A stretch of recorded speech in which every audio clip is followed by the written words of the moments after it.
से हमारे ऊपर अन्याय हो रहा है, अत्याचार हो रहा है, ये हमने वर्ल्ड के प्रेसिडेंट को हमने वहां बताया है कि आपका प्रधानमंत्री तो बौद्ध है, वो बौद्ध होने पर ऐसा कैसे कर रहा है। तब हमने सभी लोगों को जाहिर बता दिया कि ये बौद्ध नहीं है, ना तो प्रधानमंत्री बौद्ध है, ना तो यूपी के सीएम बौद्ध है। यूपी के सीएम को बौद्ध, जैसे मैंने आज ये चीवर पहना है, उनका भी जो वस्त्र होता है ये इसी भगवे कलर का है, तो लोगों को लगता है कि ये बुद्धिस्ट मॉन्क है। आरएसएस का इंद्रेश कुमार ये वहां से पैसे ले रहा है, ये बीजेपी के मंत्री लोग वहां से पैसे ले रहे हैं, ये सारे लोग वहां से जाकर पैसे ले रहे हैं, और हम लोग जो रियल बुद्धिस्ट है ये जातियों के चक्कर में पड़े हुए हैं।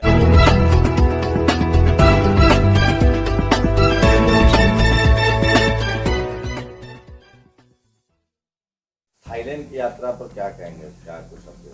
जी, थाईलैंड में वर्ल्ड फेलोशिप ऑफ बुद्धिस्ट की 30वीं कॉन्फ्रेंस हो रही थी, और बाबा साहब पहली, तीसरी और चौथी कॉन्फ्रेंस में गए थे। हर 2 साल के बाद ये कॉन्फ्रेंस होती है।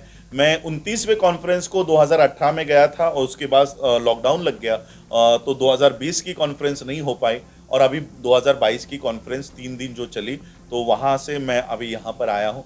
और भारत की जो बौद्धों की भूमिका है, बौद्धों के साथ क्या होता है, और हमें तो ये बहुत अच्छा प्रूफ मिल गया कि बौद्ध धर्म दीक्षा लेने के बाद किस तरह से हमारे ऊपर अन्याय हो रहा है, अत्याचार हो रहा है, ये हमने वर्ल्ड के प्रेसिडेंट को हमने वहाँ बताया है।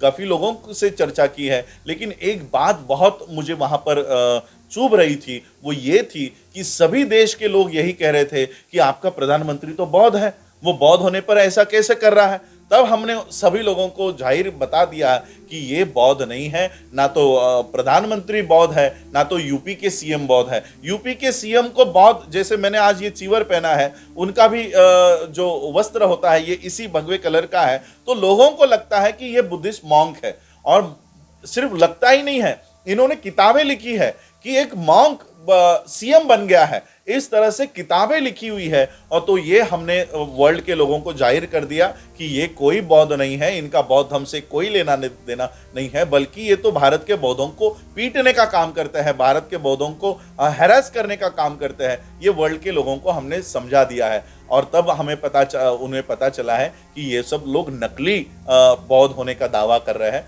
तो कई सारा, और मैंने कल परसों लिखा था कि बहुत बड़ा स्कैम हो रहा है बौद्ध धर्म के नाम पर, कि जो लोग बुद्धिस्ट भी नहीं है, जिनका बौद्ध धर्म से कभी भारत में कभी उन्होंने नाम तक नहीं लिया होगा बुद्ध का, बाबा साहब का, वो लोग वहां से जाकर पैसे ऐंठने का काम कर रहे हैं। सोशियो इकोनॉमिक डेवलपमेंट के नाम पर बहुत सारे पैसे बुद्धिस्ट कंट्रीज से यहाँ पर लेकर आ रहे हैं। आपके वाराणसी के लिए इन्होंने डेवलपमेंट के लिए पैसे लाए हैं, गंगा के सफाई के लिए बौद्ध देशों से पैसे लाए, आपके बुलेट ट्रेन के लिए बौद्ध देशों से पैसे लाए।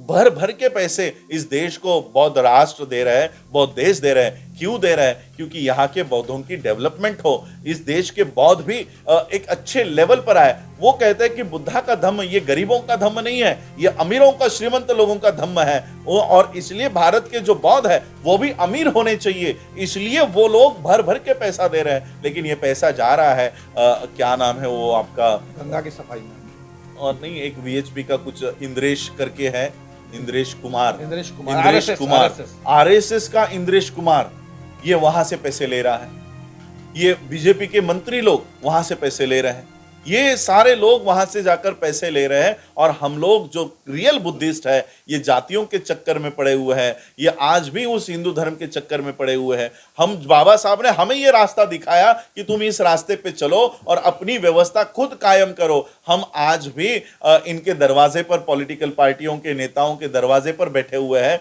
और ये हमें देंगे तब हम बनेंगे, ऐसा ये सब चल रहा है। मैं लोगों से यही आह्वान करना चाहता हूँ, बाबा साहब ने जो मार्ग हमें दिखाया है वहाँ पिछले 60 साल से हम चले नहीं हैं, और ये लोग सारा कब्जा करके बैठे हुए हैं। आज मैं वहाँ पर publication, publicity, culture and arts की कमेटी में स्टैंडिंग कमेटी सेक्रेटरी के लिए मुझे उन्होंने चुना। जब उन्होंने मेरे विचार सुने और जब ये सारी बातें सुनी, तो मैंने उनको कहा कि हम लोग बौद्ध धर्म, ये हमारी पहली पीढ़ी है। अगर आज आप देखो, बाबा साहब अम्बेडकर जी ने हमें बौद्ध धर्म से इंट्रोड्यूस तो करा दिया, लेकिन हमारे लोग, बाबा साहब अम्बेडकर जी का महापरिनिर्वाण कुछ 1-2 हफ्तों में ही हो गया। तो इसलिए बौद्ध धर्म में हमें क्या करना है ये हमें पता ही नहीं है, आज तक हमें पता नहीं है। और इसलिए हमने क्या किया, भगवानों के मूर्तियों को हटा दिया और बुद्ध की मूर्ति लाकर बिठा दी। तो हम भी वही कर रहे हैं, बुद्धा को सिर्फ नमन करने का काम कर रहे हैं, लेकिन एक्चुअल बुद्धिज्म क्या है या हमें भी नहीं पता।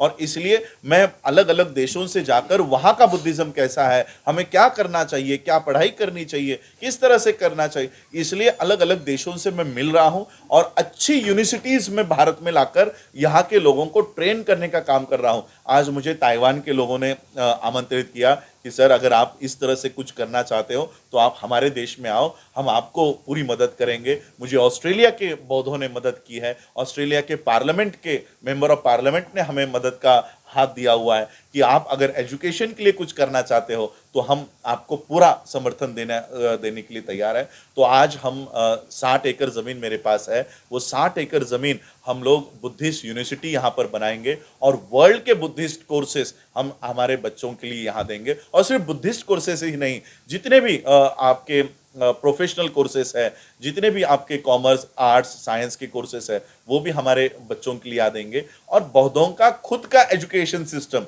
हम लोग, देखो बुद्धा का सबसे बड़ा मैसेज एजुकेशन है। बुद्धा ने जब क्रांति की, उस क्रांति के का परिणाम ये हुआ कि देश में 17 विश्वविद्यालय बने, 17, नालंदा, तक्षशिला, ये बुद्धा के क्रांति के बाद बने। यानी बुद्धा का संदेश, ये शिक्षा का संदेश है।